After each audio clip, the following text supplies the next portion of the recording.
Last week's project was to make the new tracked version of the robot as a companion for the existing legged ones that we can now control through a website. This week's project, I'm going to see if I can get a webcam to work off this little computer here. Now, the difficulty in this is that this is a 3.3 volt computer, which means that the buck converter that I have here is tuned to 3.3 volts. I don't want to put in like stacks of electronics just to have lots of different voltages, so I don't want to put another buck converter in there. It's massive. It takes up a lot of room. So there's a number of different options that I can use for power conversion. So if I just walk through them, let's see.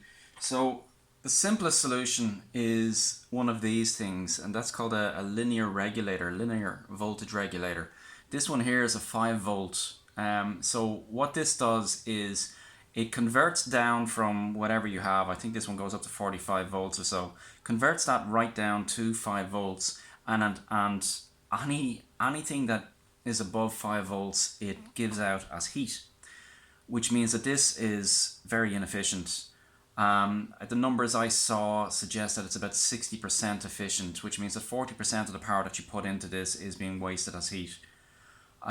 Which I've noticed in I had a student at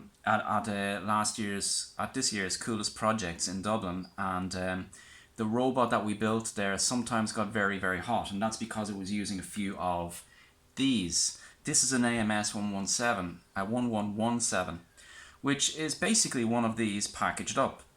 So it's got a tiny little linear regulator right there, and that gets pretty hot. If there's a lot of voltage going into it and it's pumping it down to 5 volts, then the excess gets pumped off as heat. So I don't want to use that. It's a waste of electricity. The alternative that I'm looking at, well, there's another alternative. I'll talk through that first, which is to use resistor dividers, right? A voltage divider. If you have two resistors, let's say you've got a 100 ohm and you've got a 200 ohm, and you put them in series like that, okay? If you just, like, I'm going to measure, like, that's a 1 and that's a 2, right? So that's a 2. If you look at that as the ratio of the strength of the resistors, now they'll actually be the same size, but if you look at that as the ratio of the resistance, then the power will actually be divided, the voltage will be divided by that as well. So if you have, let's say, 9 volts going through these two resistors, let's say I've got a 100 and 200 here, or it could be a 50 and 100, or it could be whatever.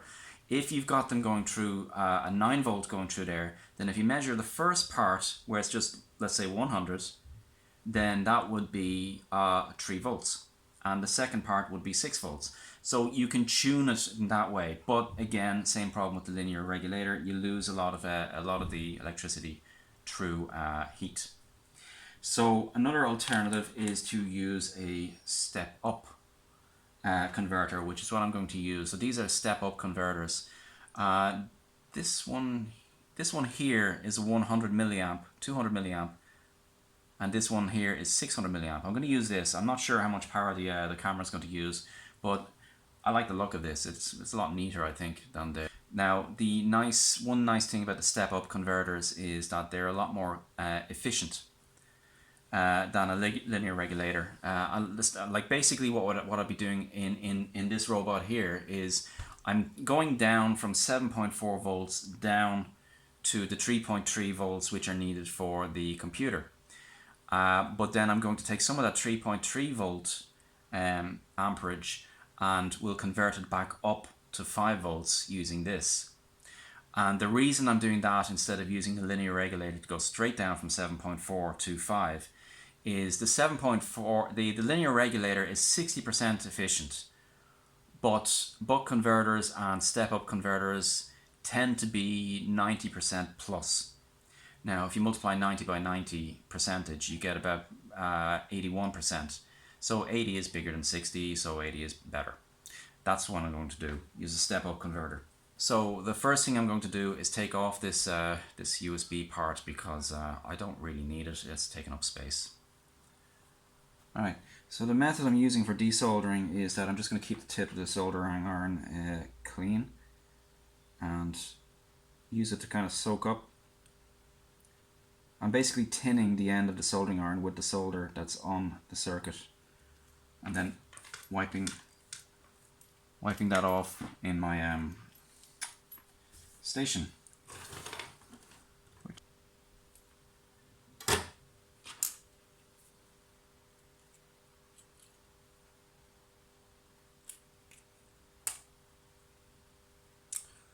Okay, and I should be able to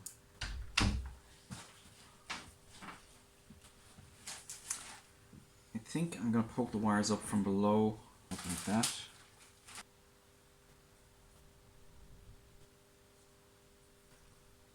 Okay, so right now there is 0. Yep. And we'll turn this on. It should be 3.3. Okay. And then here I should have 5. So grab that. There we are, 5 volts. That's -5. -5 means I have these the wrong way around, so ground is actually on this side, on that side there. Alright, ground this side, positive this side, minus, plus, and it doesn't say it on the board itself, so I have to keep that in mind. Alright, I dug through all my boxes and found an old webcam that I meant to use for an older robot and just never got around to. So first off, I test it to see if it works. So next thing I'm going to do is take this cable apart, and because I don't need this, there's a lot of cable that I don't need. I just need basically the camera connected to, do you know, I'm actually going to take the camera itself apart and just connect directly to the board. So I just need to connect a few cables from the computer, from the computer there, the pins, and from the voltage thing, step up thing, to the camera itself. And I think that's all I need. And then obviously I need to make this a bit more pretty.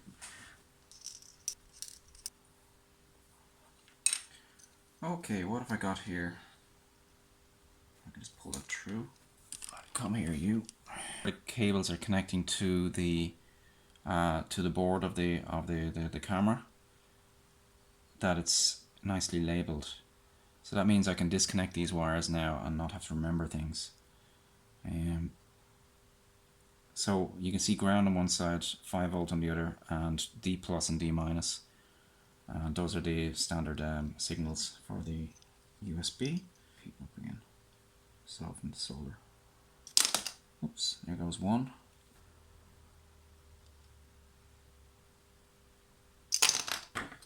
Right, so we're left now with a camera with the 4 connections here. And it looks like there's other stuff around there. I wonder what they all do. They do appear to be connected in some way. I don't know what they do. Alright, anyway, I'm just concerned about these. Alright, 5 volt plus D minus D ground. Oh.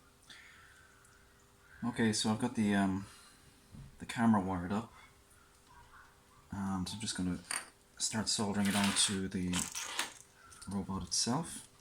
I'll just touch it with the other. It's not what I wanted. There we go. And same here. There we go. Go on. And then hold until they solidify. There we go. D plus is next to the red here, and D plus here is green. Okay. Next thing I'll do is I need to see if I can get this computer to take a photograph with this camera, which should be just a matter of turning it on. Like, there are built-in programs for the Omega 2 designed for this, so I'm just going to turn this on and see if I can get it to take a photograph.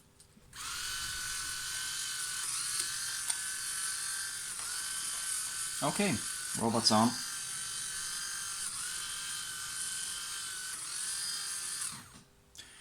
So I can see the power's coming through. I have no idea if the camera is on. Won't know until I get connected to the machine itself. So I'll connect to the robot, SSH, connect to the robot, SSH root at,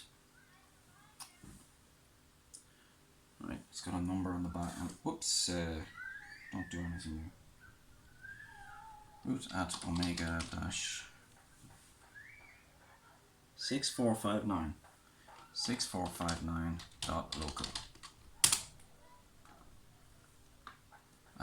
Password is onioneer, that's the usual default password, and I've just got the Gardenbot code in there. So let's see. So first off, we get a copy of the software list, package, install fs webcam. Not too many dependencies, so it's loading up libraries for JPEG and PNG, and that's enough. Okay, so if we're very lucky, we should be able to now take a photograph.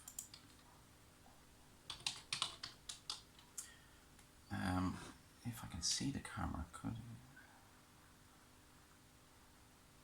No, alright. Right, let's just try this. FS webcam. No banner. Minus or, let's see, small, 800 by 600. And we're just going to put it as test.jpg. Captured frame. And it says it's written it. Let's have a look at test.jpg. 17K in size. How do I see that, I wonder? I could probably use OrSync to grab that. So, battery's dead. Probably use OrSync. So what I'll do is I will let's open up another window here, and where are we here? We're directly in the root, so I'm going to OrSync that, or root at omega dash 6459 dot local root test.jpg. Spell it right. And we'll copy down to here.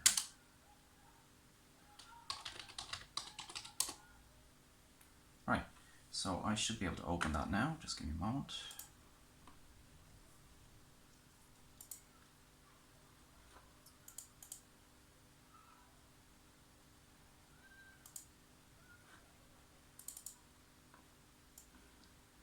There we go.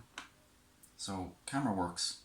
Now, what's it looking at? It's looking at the number 6, which is on my board here. So what I'm going to do here is just have it look at my hand, or look at me. Look at me. So I'm going to do the same, but this time point the camera at me while we take that photograph. There it is.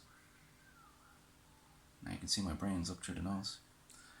Okay, so the next step is to adjust the I'm going to adjust the JavaScript of the robot controls so that maybe periodically, once a second, once every 2 seconds, it uploads an image to the web server, which can then store it there, because we can't store images on the computer itself because the storage space is so small.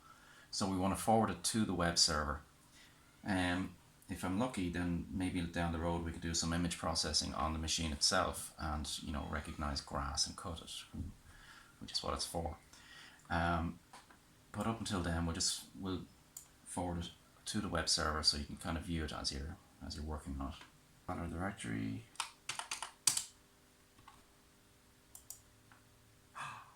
That's what it is. So, don't know why that timing. I think it is a timing problem there. The gist of this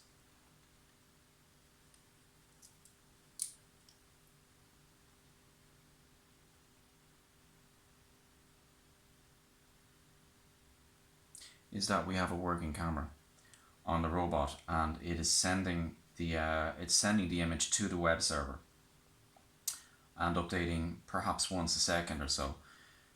So the next stage, I suppose, is we'll make this look prettier. We'll stick the camera into a housing.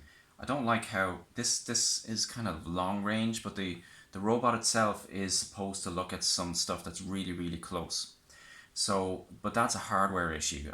So the next problem for me to solve in that is I need to change the lens and find a widescreen lens or a wide angle lens. And I will do that. It's probably the fact that you can unscrew the top of it. Just look at the back there. You can see there are two screw holes. You can unscrew the back of this and take off the entire enclosure. So it's possible that there are already wide angle lenses available for this kind of camera. I'll see if I can find some. In the meantime, I'm going to print out, design and print out a new housing to make this a bit prettier. Sunday morning, and I'm going to now design a case to hold the little loose bits and pieces that I have here. So what I want is for most of the weight of this machine should be really at the back. I've got, like, actually at the moment I have most of it at the front. I've got the battery here, motors here in the middle, not much here at the back, but I want the computer at least at the back. I want the camera to be kind of at the back as well, just keeping an eye on what's in front of it. That's a good place there. So in order to connect these to the robot, I need to redesign this top so that it has, let's say, clips here, so I can slide the top into place on it. Or maybe screw it down. No. I'm trying to think of a few different ways of doing it. I'm going to slide it into place here and then screw it down here. So I need a screw hole here, or bolt hole here. I'm just going to get on that. We're going to call this, all right. So I'll just rotate that. But, you know, the structure is still there. It's good.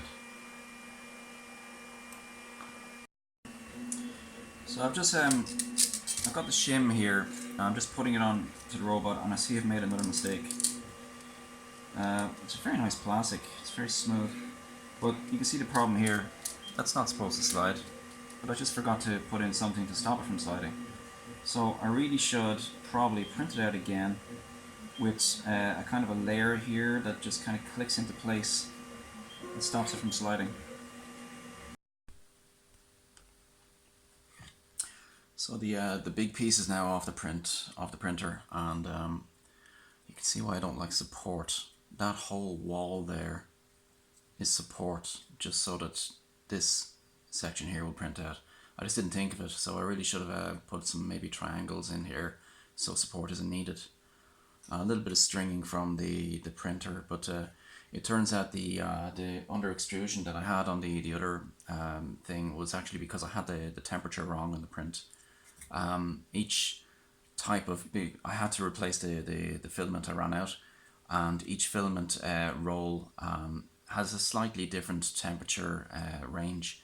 This new one was 190 up to 220, something like that, whereas I had the temperature set to 180, so it just wasn't strong enough.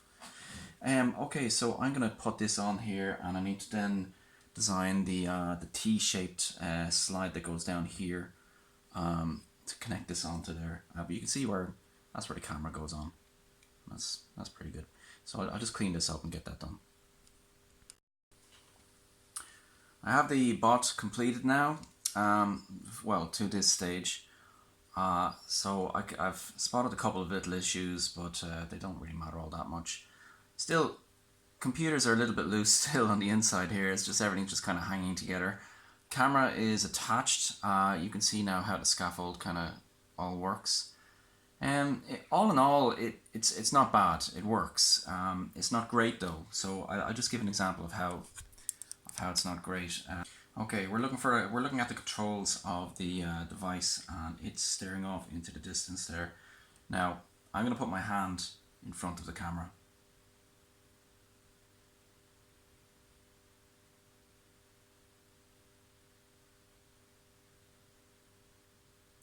So there's a few seconds delay there.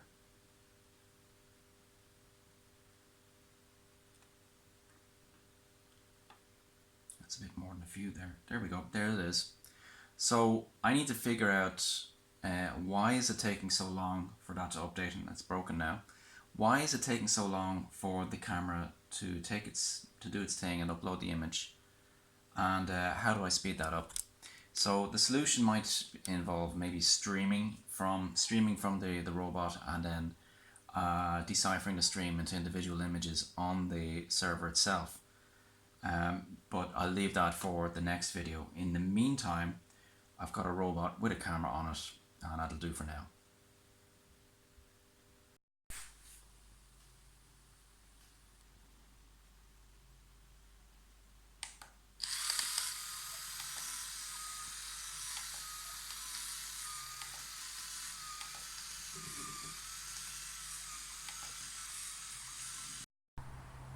So last time I tested this on the grass, it threw a track. We'll see what happens this time. There's a camera on the robot, so we can actually watch the grass as it throws a track.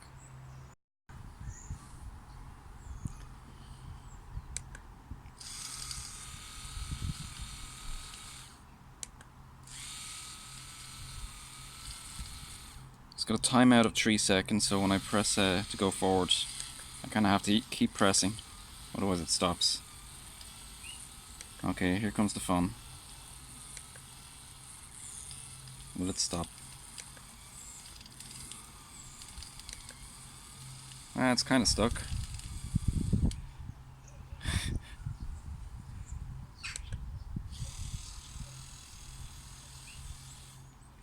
Let's try that again.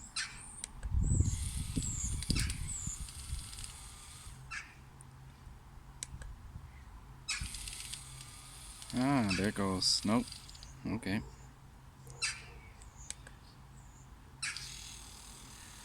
I wonder why is it getting stuck? Is it because there's not enough space between the tracks and the body? Because it's so low slung, the body is basically 1 centimeter off the ground. So maybe if I raise that up, which means redesigning again.